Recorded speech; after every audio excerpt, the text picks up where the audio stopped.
Vince Feeney has been a co-founder and a driving force behind the Burlington Irish Heritage Festival.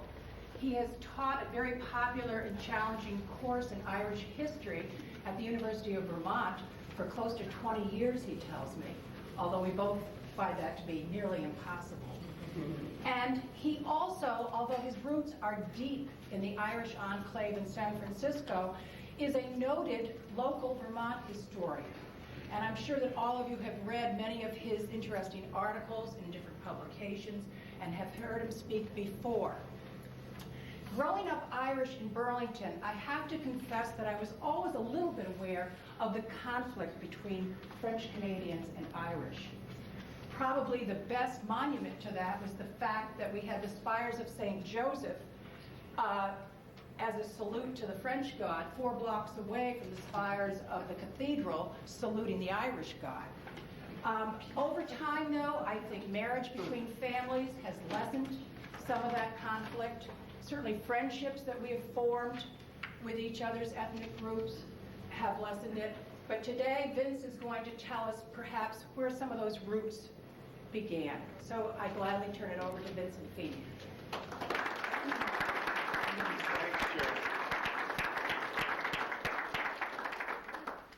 The people with the cameras and all of this high-tech equipment here tell me that I should stand right behind the podium so that my voice is picked up on this receiver here, and that's very much against my style. I'm one of these people that generally likes to pace back and forth in front of the room, so I don't know how I will do being anchored to this spot.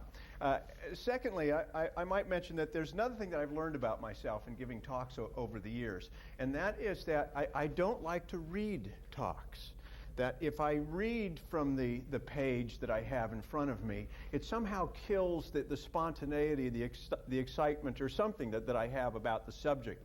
In fact, I was once told that in ancient times, the Irish, of course, who didn't have any kind of sophisticated form of writing until Latin was introduced, that the ancient bards and so on, they subscribed to the idea that once you wrote down a story, you killed it, because then it was kind of frozen in clay now for all time, and you couldn't change it and so on. So I don't know if that's where I get this sense of wanting to speak, not so much right from the printed page, but to simply tell the story. There's a disadvantage, though, in that also, and that is if I don't refer to the printed page, I leave out whole parts that I had intended to include before I started. So what I tend to do then is to work from a very general outline and hopefully not lose my place. Well, today's talk, as billed in the brochure and all the media, I titled The Little Church. Now, I did that in English very intentionally, because if I gave you the title as I think it more properly should have been, you probably would have said, well, why am I to this talk in this Burlington Irish Heritage Festival? Because the title would have been La Petite Église, right? Those of us who come from Irish background would have wondered that, but I see Ray Roy from Winooski who said, oh, I know exactly what that means, and so on. Let me tell you where this story began, or my interest in it. And as the story unfolds, I think you'll see the Irish connection.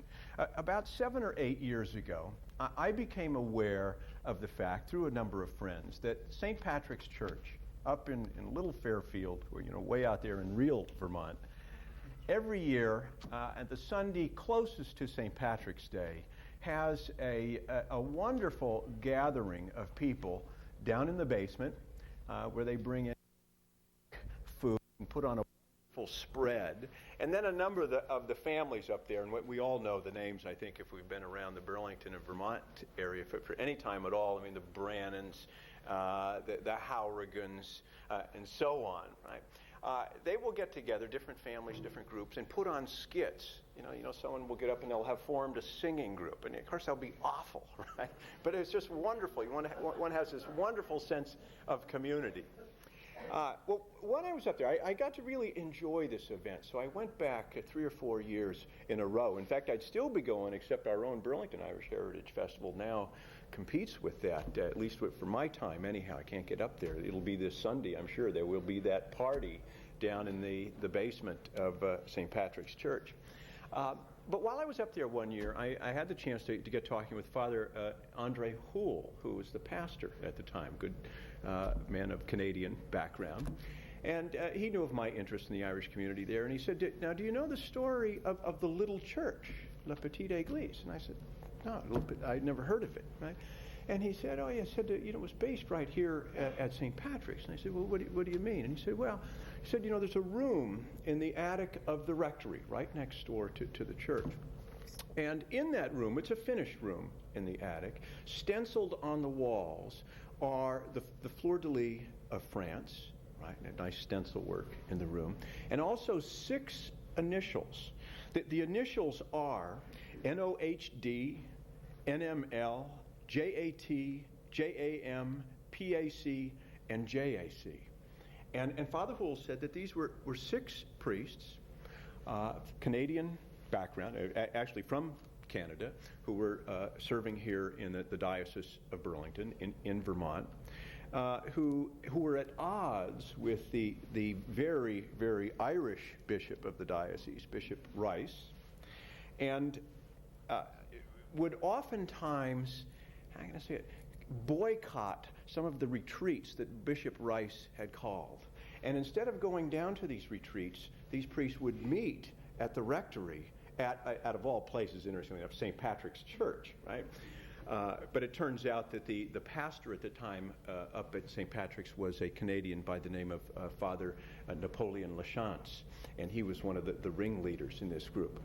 Now Father Houle didn't know much more about that story. Where does the hostility, the animosity, or the tension with Bishop Rice begin? And all Father Houle could say was there was this feeling among the Canadian priests in Vermont that the Irish were taking over the church in Vermont. And that was kind of all Father Houle really had. I was kind of intrigued with this story. What's the background to this? So over the years, and it really has been over the years, because I've been working on and off on this for about 7 years in spurts, and I found out a lot about La Petite Église, but I also have huge gaps. And I must admit right up front, you may get the feeling when I get to the end of this talk that you say, well, where's the smoking gun? What happened? What's the point? At this point, all I can really say is that this is an episode. It's riddled with holes. I haven't got a complete picture, and I suspect we're never going to have a complete picture. One of the reasons, or a couple of the reasons that I think we're never going to have a complete picture is because much of the story is bound up in the internal politics of the church here in Vermont, but also in New England, right? In the politics down in the Archdiocesan office down in Boston, right? There's a lot of internal politics. And one of the things is, as I learned, as I began to look into the source material, once one gets into church history, is it's not always easy to get at. Not that people have not been helpful. For example, some of the material that I wanted to go after was kept in the archives here at the diocesan office, and the archivist there, Bill Goss, has been very, very helpful. But there are a couple of areas that you simply cannot get into. For example, you cannot see any personal file on any priest who's ever served in the diocese. And one can appreciate that is so, right? Why does one want to go back and find out something about someone who served as a priest in Vermont in 1880, 1890, right? I, as a historian, on the other hand, I felt, I've got a legitimate quest I'm on. Sorry, you simply cannot get into the personal files of any religious who has served in Vermont. Secondly, I wanted to find out about who was recommended to be bishop back in 1909, 1910, and so I would have liked to have seen some of the files down in the Archdiocese, and the same problem there. The archivist, who was very, very nice, says, I'm sorry, we don't let that kind of material out. So what I found is that I had to fall back to a great extent for my source material on the oral tradition of La Petite Église. Now, this is interesting. The oral tradition, of course, is the story of this movement, this phenomena that I will tell you about eventually, right, that has been handed down to the priests in Vermont from generation to generation. It was interesting. I spoke to one of the people that I interviewed about this was Father Phil Brannon up in the islands, right? A wonderful man. And of course came from Fairfield, right where St. Patrick's Church is. I mean, Brannon's an old family up there. And I asked him, I said, Father, when did you first learn of La Petite Église? And he said it wasn't when I was being raised in Fairfield. He said, we didn't know anything about it. He said, it wasn't until I became a priest, and he was at a retreat or some kind of convocation with other priests, and they, the older priests, so Phil Brannon would have been a young priest in the 1940s. Some of the older priests told him about it. So I found that it was going to be through interviewing some of the older priests that was going to be some of my best sources. Fortunately, I had Father Phil Brannon. I also was put onto a man who I greatly admire. I remember seeing him probably when he was in his early 80s, hobbling down the steps of St. Francis Church on Christmas Day to help the celebrant of the Mass give communion. I mean, it was a very moving sight. And this is Father Ray Provost, who's now in the old folks' home down. Is it Birchwood that's out there on Star Farm? Out there at Birchwood. Wonderful old man who has great recollections of La Petite Église and gave me some additional information. And a man who I also thoroughly enjoyed, who now lives out in Essex, Father John Ledoux. Right? So I had occasion to interview those three priests. So then where do I begin? I've given you the background of how I got involved in this kind of quest to find out. Well, I found out that the story, you really have to go back in time a little bit, and you have to set the scene. And let me suggest to you that the scene begins something like this, that in the 1840s, if we had been here and had been Catholics in the 1840s, that the future of the church in this country, right, and it would have been a very small church in this country, you might have said would have been up for grabs. What ethnic group or who was going to dominate the Catholic Church in this country? Because at the time, right, the French influence in the Catholic Church in the States was very, very strong. Okay? Those of you who are an admirer of Willa Cather's novels, as I am, might remember a book, which I think is one of her best, called Death Comes for the Archbishop. You know that novel? And she's writing about two priests, really, who served, and both became bishops. One became an archbishop, down in the American Southwest. The real name of one of the priests was Father Lamy, the L-A-M-Y. I could be mispronouncing. My French is non-existent, by the way. And the other priest's name was Father Machebeuf, or Machebeuf, M-A-C-H-E-B-O-E-U-F. And they were two priests who had come over from France, had essentially volunteered to go out to this territory down in the southwest in the middle of the 19th century, and eventually both became bishops, and one of them became archbishop, although I forget which one is which. One became bishop of Santa Fe and the other of Denver. But they had a classmate back in France when they were going through the seminary, whose name came up just yesterday in Sister Rose's talk, and that was a man by the name of Louis de Gausse-Briand. Came out to this country. These people all knew each other. It was this kind of this strong French Catholic connection, and I'm sure via Canada, right? But these were French priests, not Canadian priests, who came out and formed a very, very strong core of the church in the United States. Of course, no one at that point saw the huge flood of Irish that were going to come in beginning in the 1840s, which of course does happen, right? The famine of the 1840s with subsequent emigration. One of the interesting things about Irish emigration is it wasn't just a quick spurt, after a war, i.e. after the debacle in Vietnam, right? We've had a number of Vietnamese come into our country in the last 20 years, right? But I suspect that's going to slow down dramatically in the next 10 years or so, right? But the Irish emigration, right, it actually had begun before the famine, right? But in great numbers, the Irish were coming into this country, let's say from 1846, right up through 1920, right? We probably received 2+ million Irish came in. French-Canadians, to just complete this picture a little bit. From about 1860, French Canadians, between 1860 and 1914, there were about 600,000 came in. And of course, very, very few French have emigrated to this country throughout our history, right? So that it was kind of preordained that given events in Ireland and so on, that the Irish were going to kind of swamp the church in this country. It's interesting that de Gaulle-Briand, becomes the first bishop of this newly created Diocese of Burlington in 1853. It was very obvious to everyone that in 1853 that the two great groups of Catholics in the state were Canadians, i.e. French Canadians, right, and Irish. It was interesting also that de Gaulle-Briand, one of the first problems he had in taking over this new diocese was recruiting priests, right? There were no native sons coming up, going into the priesthood. There simply weren't that great number of Catholics yet, at least, of the second and third generation where you have these large families and so on. But there were three areas where he could recruit. Number one, he could recruit in France, where he had come from, and as early as about 1856, he goes back to Europe and recruits in France and brings out about a half dozen priests. He makes a stop in Ireland where he recruits and brings over about a half dozen priests. And he does the same thing in Quebec.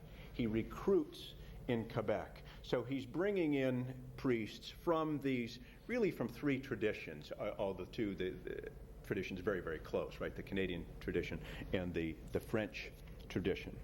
He was very mindful of supplying individuals to the two communities in Vermont. He went to Ireland specifically because he wanted to recruit priests that spoke English, even though a lot of those priests would have actually been native Irish speakers, but they would have been bilingual. Just as many of those parishioners here in this country in Vermont would have been bilingual in the 1850s, 1860s. And some of them probably were just Irish speakers.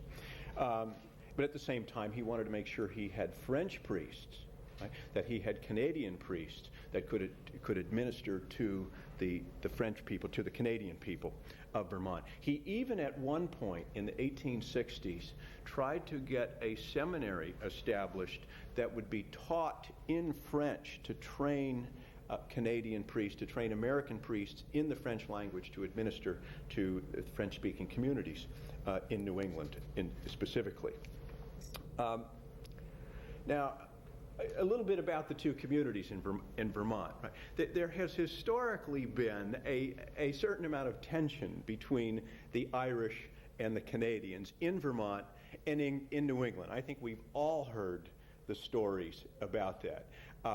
When I was growing up in San Francisco, interestingly enough, because we didn't have a large French community or Canadian community, but we had a large Italian community, the tension was always between the Italians and the Irish, right? The Irish would always say, oh, the Italians, they're not good Catholics, right? And the Italians said, oh, the Irish, they're not good Catholics. So there was always this rivalry. And I'm sure that there was a part of that explains, I think, the rivalry between the French and the Irish. There's just, the other group was never as good as your own group. There were also some real tensions between those two communities. For example, the Irish had come in actually earlier, at least in large numbers, into Vermont. They got here a little bit ahead of the Canadians, who come down in great numbers in the 1860s. And the Irish grabbed off as many jobs as they could, and were already beginning to move up the ladder a little bit, 20 years later when the Canadians begin to come down. And so there was a little bit of resentment by these earlier comers, the Irish, about the Canadians coming in behind them. There was some competition for jobs, right, because they still were the two groups at the bottom of the socioeconomic ladder.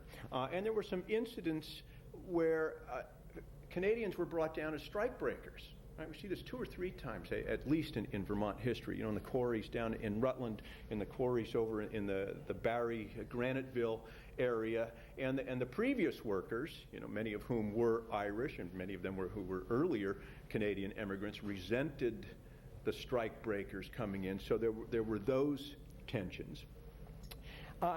And moreover, on the part of the Canadians, and maybe I should just use that word Canadians, right, instead of French, because I'll confuse the Canadians with people from France, right? Obviously, we have a different group now that we call Canadians, even though they're French in culture. When they came down, their biggest fear was losing their identity, right? Part of this story, the whole origin of La Petite Église, I find, is bound up with a fear of losing one's ethnic identity. It was Father John Ledoux who, when we got talking about this, he said to me, "Oh, Vince," he said, you know that the license plate in Quebec, and again, my French is non-existent, but it's something like "Je me souviens." Is that close enough? Right? We've all seen that license plate numbers of times. And what it means, roughly in translation, is we remember, right? We remember the past. And what the French Canadians are saying is we remember the time when Quebec was a part of New France, before the English came in, right, to dominate this land, okay? They remember that they had lost their, I hesitate to call it political independence, because New France was not politically independent of France, but it had lost its French independence, let's say, right? And so you have to keep that in mind in terms of these Canadian priests, now down in Vermont and really throughout New England, right? Because these Canadians that came down to work in the textile mills and so on didn't just come to Vermont. In fact, the great waves of them came down to Massachusetts and Rhode Island, New Hampshire, where the big mills were, the Muskeg in Manchester, right? The Lowell mills, the Lawrence mills. Was it Woonsocket? If I got it right, in Rhode Island, the big mills there. Okay? But they were afraid, you see, by the latter part of the 19th century.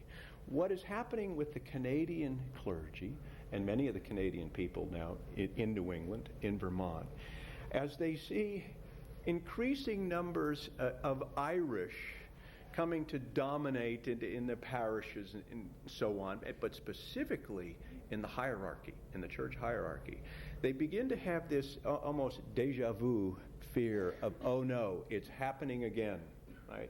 The Irish are going to take our church away from us.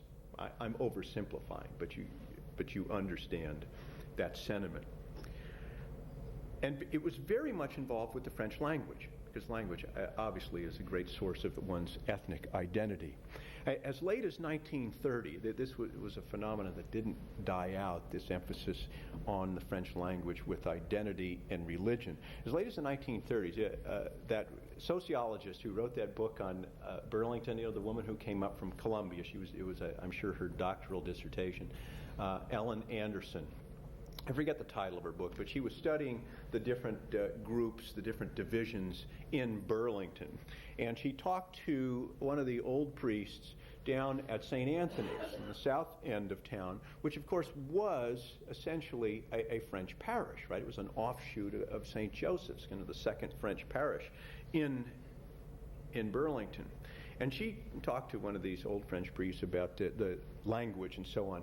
And he said, I quote from her book, this was his response: "Why else did the apostles receive the gift of tongues before they went out to teach the people, if there was no realization that each person must worship in his own tongue?" Right?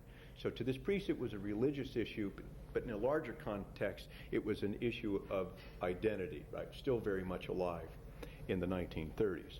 Of course, this issue was addressed by the church in a number of ways. The key way was the establishment of national churches, right? And we have the best example that we could have right here in Burlington with the establishment of St. Joseph's in 1850 as, I know, the first national church in New England. It may have been the first national church in the United States, but it was certainly the first in New England, a French language church, which was a new concept here in the United States, in this kind of growing Catholic church, inasmuch as it was not what would be called a territorial church, as we understand a parish today, that I belong to such and such parish because I live within a certain geographic area. A national church is really a linguistic church. If you are a French speaker, It really didn't matter where you lived. You could become a member of St. Joseph's Church.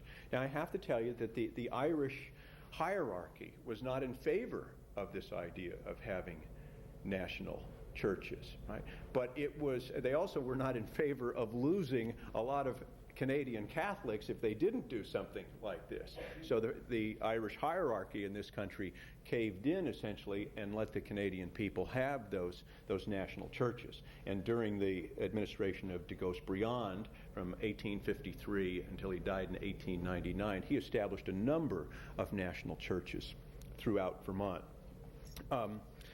So one could say that was a concession that the Canadians won. We also have a lot of examples of very, very real tensions between the two communities. For example, and I'll just list some of the stories that I've come across. You might remember that the first resident English-speaking priest in Vermont was an Irishman by the name of Father Jeremiah O'Callahan from Macroom, County Cork.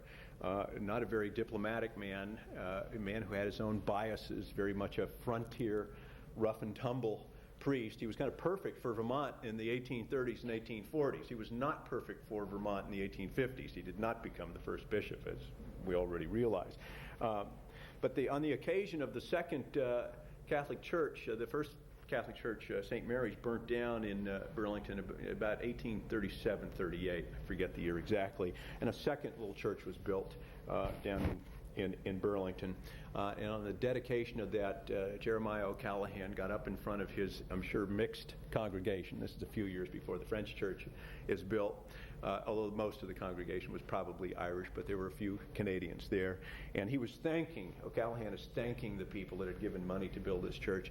And he says, and I specifically want to thank Francis Leclerc. Now, Francis Leclerc was a builder from Winooski, had done quite well building I guess we would call him a builder of affordable housing. There's little brick houses in Winooski. He had a brickyard out Mallett's Bay Avenue, and I think one down Riverside Avenue. Done quite well building these small little brick houses. You can still see them in Winooski, and I'm sure there are some in Burlington. Here's Jeremiah O'Callaghan said, I particularly want to thank Francis Leclerc for his generous gift because he's not like those other Frenchmen who died. That's it. Right in the church. Right. There was also an episode. This was really interesting. I'd love to know more about this. It took place in the 1860s down at St. Francis de Sales Church down in Bennington, which today would be considered, I think, the French church down there. But then there was only one church in town, so all the parishioners went there. And the pastor was an Irishman by the name of Dennis Ryan. And I guess he'd had some kind of a tiff with one of the local Canadians.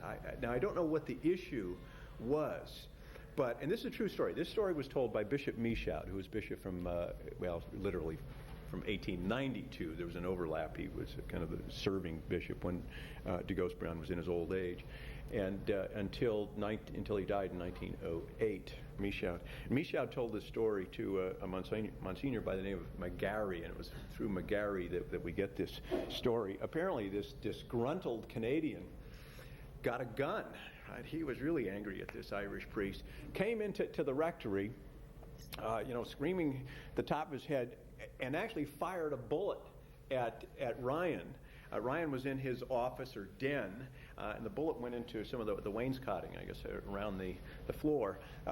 This commotion was heard, and the gunshot was heard, and I guess the fellow ran out the door after shooting, and some of the parishioners came, running up to the rectory, what's going on, and so on, and the priest told them, this fellow just shot at me. Well, the parishioners went out, caught the fellow, and apparently, from McGarry's account or Michaud's account, we're on the verge of lynching him. Right? This was serious stuff until the priest came and said, no, that's not the way we settle our stories. The upshot of this, though, or at least the legacy of this was, until that priest house was torn down around 1910 or so, apparently you could still see that bullet hole in the wainscoting where the bullet had gone in. That was probably an extreme of Irish-Canadian relations.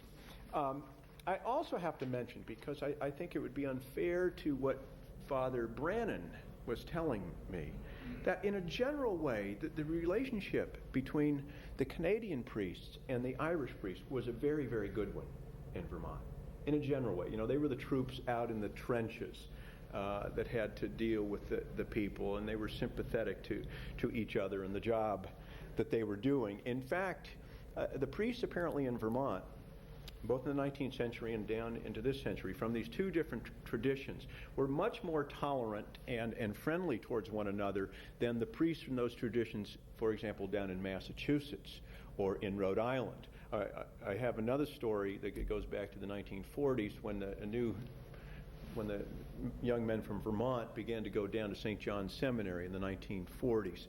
The rector down there, a man by the name of Father Edmund Murray, used to comment that up in Vermont, because he used to come up to Vermont in the 1940s to visit the families who had sons down in the seminary, that he noticed how well the Canadian priests and the Irish American priests got along, and he said that it was just much better than what he found down in Massachusetts and that area. And I know Father Brannon used to remark to me that when he used to go down to meetings in Massachusetts, the Canadian priests would, if the meeting was an all-day session, the Canadian priests would sit off to the side speaking French, having nothing to do with the other clergymen present. And Father Brannon said, we just didn't have that in Vermont. We didn't have that kind of tension. So, what is La Petite Église all about?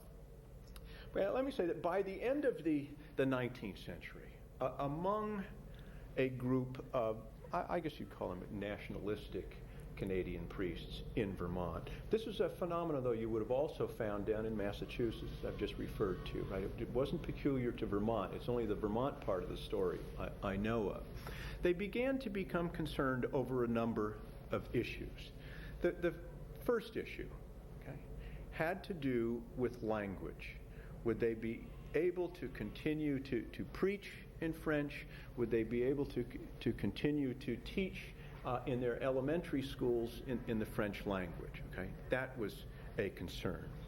There was a second concern, which is an interesting one I had not been aware of before, and that is that in Quebec, the organization of parishes is different.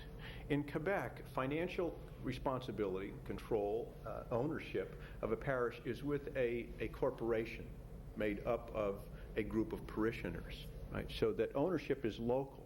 In the American church, really ownership of property and control of assets is with the bishop, So this is a concern, right? If you come from the Canadian tradition, you think that if you're the parish priest, that you and your corporation, right, are simply responsible for the finances of your parish, not the bishop, And obviously you can get some tension there over who's right. There was another area of concern had to do with the national churches, and this is kind of interesting, and that is that it's really a money issue again. In the national churches, once a person is no longer a French speaker, that is to say, once the second generation comes along, right? The parents come down from Canada, they're French speakers, well, they certainly belong to St. Joseph's. What happens when the next generation, the children of that generation, they grew up speaking English, they're very comfortable in English. Technically, they should not be members of the national church, right? So there was some a kind of territorial war, so to speak, over which church should the next generation or the English-speaking generations belong to. And because how many people are in your parish or in your congregation is going to tell how much money you have coming in, that also could become an issue.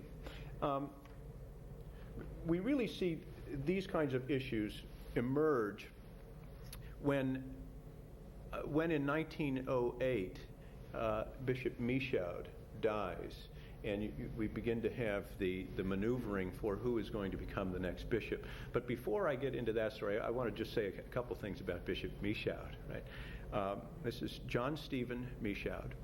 In 1892, de Gaussbriand was in his mid-70s and beginning to decline by that point. Been Bishop of Vermont for almost 40 years. then, right? I mean, he really was the founder, so to speak, of the Diocese of Vermont, long-serving man, well-liked from what sources I've been able to glean. There obviously became the question of who was going to succeed him, and in his declining years, who's going to run the church in Vermont. And there is this position I'd never heard of before called coadjutor. One can become a coadjutor bishop, which in effect means that you are the bishop. That is, you are running the diocese, and you are a bishop with right of succession. So when the sitting bishop dies, you will then automatically succeed that bishop. Well, in 1892, while de Gosbrown was still alive, Michaud was named coadjutor bishop. Monsignor John, am I saying that word right? It's not a word I'm very familiar with. And Michaud is an interesting man. Wonderfully French name. One would think, well, he was a great compromise, that he would be wonderful for the Canadian community. But the facts of Michaud's life are, he was born in 1843, right here in Burlington. He's a native son. His father was Canadian, but his father died in 1847 when Michaud was 4 years old, and Michaud's mother was an Irish woman from Limerick named Rogan, R-O-G-A-N. And Bishop Michaud, with his very, very French name, right, was actually raised in Burlington's Irish community. He identified with the Irish community. He was not, I won't say he wasn't friendly to the French community. That would be untrue. But he was not a member of the Canadian community in Vermont. And in the oral tradition of La Petite Église, Michaud was seen as something of a traitor. He didn't speak French well. He didn't identify with that community, so he almost in the Irish race dug with the other foot, right? Or as far as the Canadians were concerned. Given the fact that you have essentially this Irish bishop in Vermont, given the concerns that some of the Canadian priests were having, some of the Canadian priests began to meet together to talk about the future of their cultural religion in Vermont, language and finances, their identity in Vermont, because they're very concerned about this Irish hierarchy. A few priests began to emerge as the focal point for this phenomena that we called La Petite Église, the little church, right? The most important one, probably the ringleader, was a man by the name of Father Napoleon Lachance, who I mentioned earlier, who was a Canadian, born in Canada, had been recruited by de Gosbrown, as many of these other priests had come down here more or less to serve in the missions in Vermont, in the frontier. By 1895, he was pastor of St. Patrick's Church up in Fairfield, and he would stay there until 1919. He also had a brother who was very active in this movement that we call La Petite Église, Father Norbert Lachance, who served most of his career, let me see if I got in Hyde Park, Albany, and then there was one other parish after that. I forget. Newport. Thank you. Thank you. Let me say something about Napoleon Lachance, because he's the most interesting of this group. Napoleon Lachance was a man that many people considered way ahead of his time in a couple ways. Number one, he was a great tinkerer with electronic devices. In fact, when he eventually went to the parish in Graniteville, St. Sylvester's in 1920, he rigged each room with a telephone connection. So there was a central phone, but he had kind of an intercom system, right?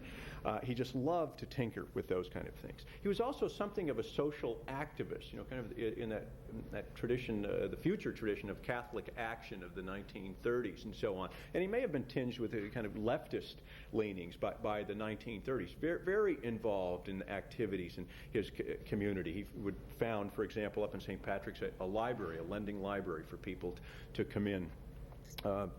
There's also a wonderful story about him that goes back to about 1900 when he was parish priest up there.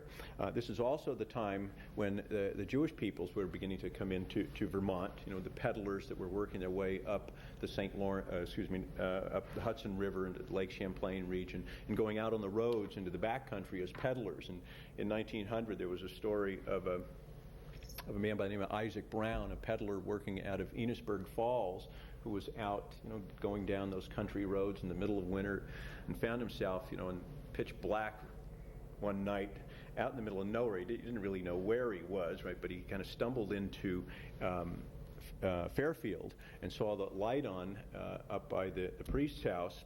Went up there, and I guess Isaac Brown, in his original intentions was he was going to put his horse in the barn and just kind of lay down in an area there and just spend the night. Well, Napoleon Lachance had heard the commotion outside. He went out, found this man, and invited him in. I said, you're not going to stay out here all night. Invited him in, and the next morning they had breakfast together, and then Isaac Brown went on his rounds. Well, in 1940, there were enough Catholics, I guess, in East Fairfield that they were looking for some ground to build a church. And apparently by that point, Isaac Brown had become a fairly well-off man. And in remembering this incident that had happened to him 40 years before, donated the land that the church was built on in East Fairfield. I hope that's a true story. It's a wonderful story. I came across that.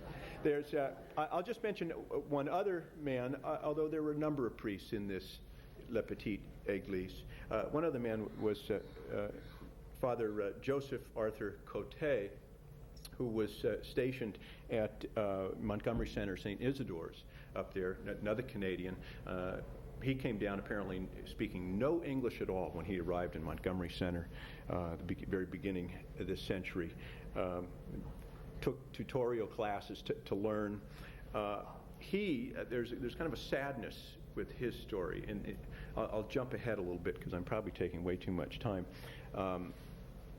As we'll find out, Bishop Rice, when he becomes bishop there, as an individual, had a vindictive side to his nature, and for reasons which I'll explain in a minute, he was very down on these people associated with this movement, La Petite Église, and what he tended to do, seemingly, was just kind of ignore those priests. And one of the ways he ignored them was just kind of leave them in their parishes for a long time, and often they were the most remote parishes. And one of the sadnesses that Father Provost told me about was the fact that this man, Father Cote, was kind of left up in Montgomery Center. I mean, you talk about the boondocks, although it was close to Canada, right? At least he could get, I'm sure, home to see family in Canada quite easily. But he served up there from 1904 till 1930. He spent 26 years in this one parish, really out in the boondocks. But let me get up to the base part of this story quickly, although we haven't got much time. This group was very concerned when it became apparent around 1907 that Bishop Michaud was very sick. He had called Bright's disease, which apparently is some kind of inflammation of the kidney. This group wanted to make sure that the next bishop was very friendly to issues that the French Canadians were sensitive to. Preferably, let's have a Canadian bishop. Right? In 1908, in December 1908, Michaud, after having gone on a kind of a last-ditch attempt in hopes of a miracle, had gone to Lourdes, but coming back from Lourdes, got very, very sick and actually died in New York City in December 1908.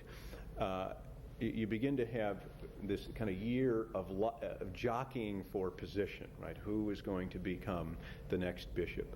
What seems apparent to me, although the evidence is very spotty, is that the Canadian priest associated with this group, La Petite Église, wanted a man by the name of Father Proulx, Proulx, Canadian priest serving down in the French church in Rutland, well-liked man. I think he was around 55 years old. He was the pick of La Petite Église. In fact, La Petite Église went as far, from what I understand, as petitioning Rome. They bypassed Boston, and we'll talk about Boston in a minute, but that's where you have Archbishop William O'Connell, right, who's a tough man. And they bypassed Boston completely. They figured we're not going to have any help with those Irish down in Boston. Went right to Rome and petitioned Rome to have their man chosen. Okay. Now, I'm not saying that all I've said in this respect is exactly true. It seems like their pick was Prule, right? And I've heard via the oral tradition that they petitioned Rome directly. They had a backup candidate, though. This is interesting. I could spend a lot of time on this. They had a backup candidate who they thought, in some ways, had a better chance, but they also liked him. And their backup candidate was a man by the name of Reverend Daniel O'Sullivan. This is the backup man. And Daniel O'Sullivan, extremely interesting character. He's a native was a native of St. Albans. And since 1891, he'd been the pastor of the Irish church in St. Albans, St. Mary's, up there. He'd also been, I guess some years before that, what was called the president of St. Joseph's College, right? What must have been a high school, I think, on the grounds of where, what do I call it, what had been the de Gaulle Hospital, right? Before de Gaulle Hospital was built, there had been this college that Father O'Sullivan was the pastor of. Now, O'Sullivan had gone to the seminary at the Grand Seminary in Montreal. It was taught by the Sulpicians up there. He was from, obviously, a community, St. Albans, that had a very, very strong Canadian presence. He was very fluent in Quebecois, well liked by all of these Canadian priests. In fact, when the Canadian priests wanted an outside speaker to come in, whether it was in English or Quebecois, they would invite Dan Sullivan. He must have been a man that was very easy to get along with. He was known as a great orator. He would even go up and speak in Montreal. He was the backup position. I think this Le Petite Église figured, well, if we can't get Prule in, we'll put up this Irishman, we'll get him in. Unfortunately, and maybe unbeknownst to Le Petite Église, Michaud, in the days when he was still alive, never liked Dan O'Sullivan. And on the recommendation list that the bishop would put forward every few years on, who might make a good bishop sometime in the future, he always graded Dan O'Sullivan fairly low. And I didn't understand why until I happened to come across a few letters from nuns, and which were very telling. One letter was written by a nun around 1940. This is long after all of this story is over, but she was referring to Dan Sullivan, and she had a different take on Sullivan. Now here's what she says, and then I'll give you a truer picture maybe. This is a Sister Catherine in St. Albans saying of Father O'Sullivan, "He was the gentleman and the scholar who deepened the roots of religious virtues in our people, who was always sure of a full church of eager worshipers, anxious to hear his message, that came to them in the silver-toned eloquence of the scholar and saint." Right? There's the nice picture of Father Dan, right? But then you get the picture written by some nuns back in around 1900, particularly the Mother Superior of the order of the nuns that taught at this school at St. Mary's. And this nun is writing Bishop Michaud back in 1900.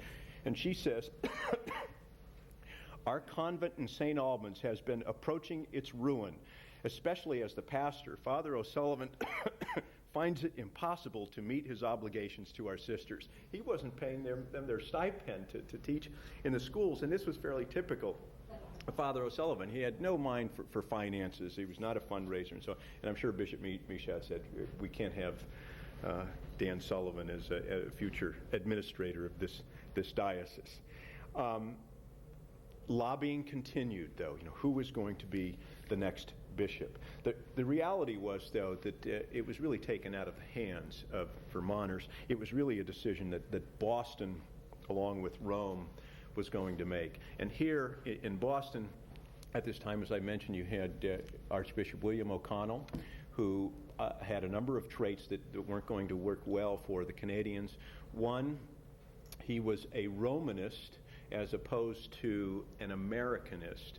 That is, he wanted the American church to march in lockstep with Rome and its traditions and customs and so on, as opposed to some of the bishops in this country who wanted a church that would have more that might be colored with more native traditions, traditions more in keeping with the American experience.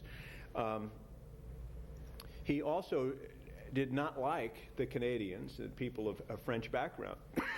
In fact, he had first become a bishop as a compromise candidate.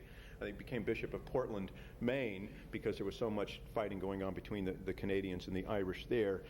He went up there as the outside candidate, but he was no friend of the Canadians there. His choice, the person that William O'Connell wanted, right, was really an individual that he thought was going to be like himself. Like himself, educated in Rome, right, that had good connections in Rome, that was imbued with this Romanist spirit.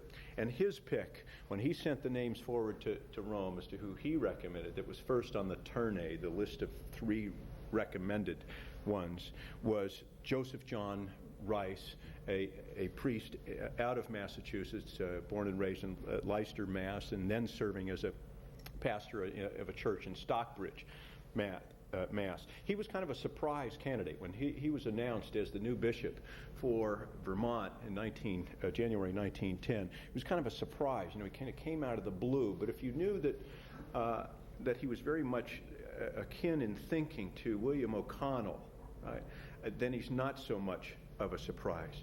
Rice comes up here, takes over, is the new bishop, and for a short time there is a honeymoon period where these priests of the La Petite Église and Daniel Sullivan, everyone's getting along fine.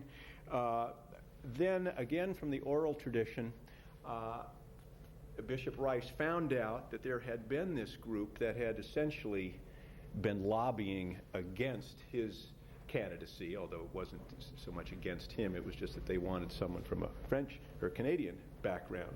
And apparently Bishop Rice grew very cold to this group of priests.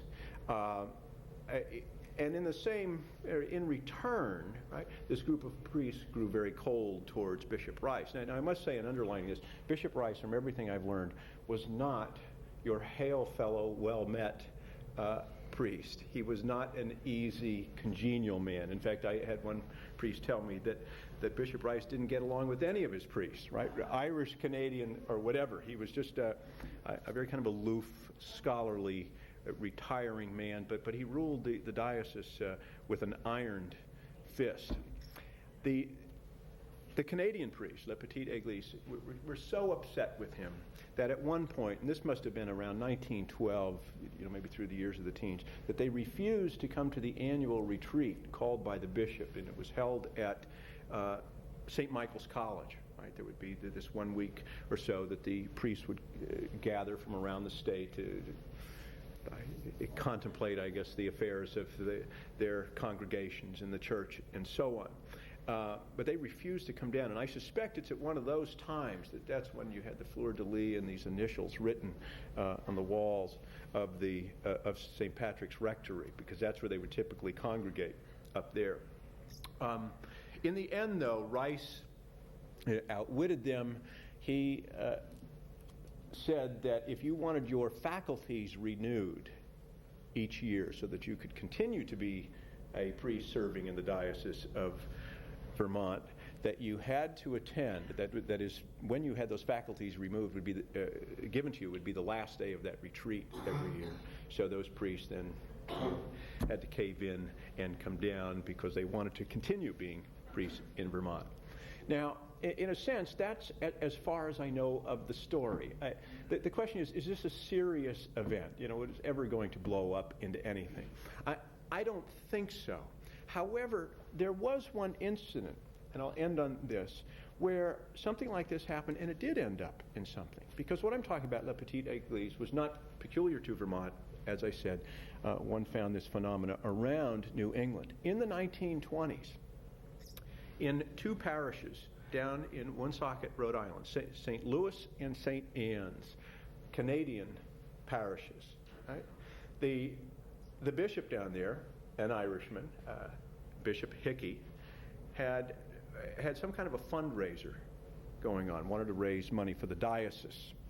The pastors of these 2 Canadian parishes said basically no dice.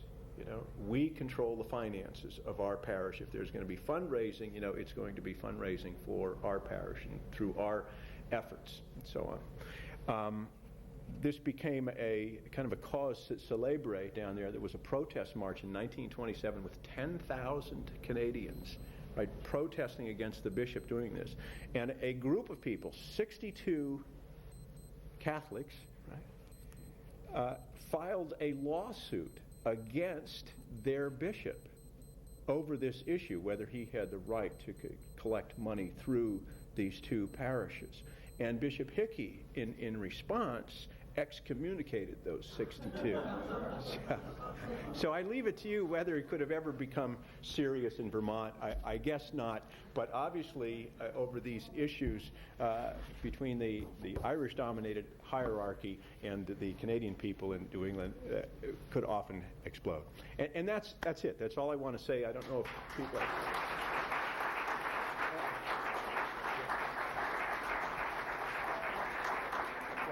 Maybe, if anyone has questions, maybe I should entertain them later. Rich is giving me the high sign back there to mention two things to you.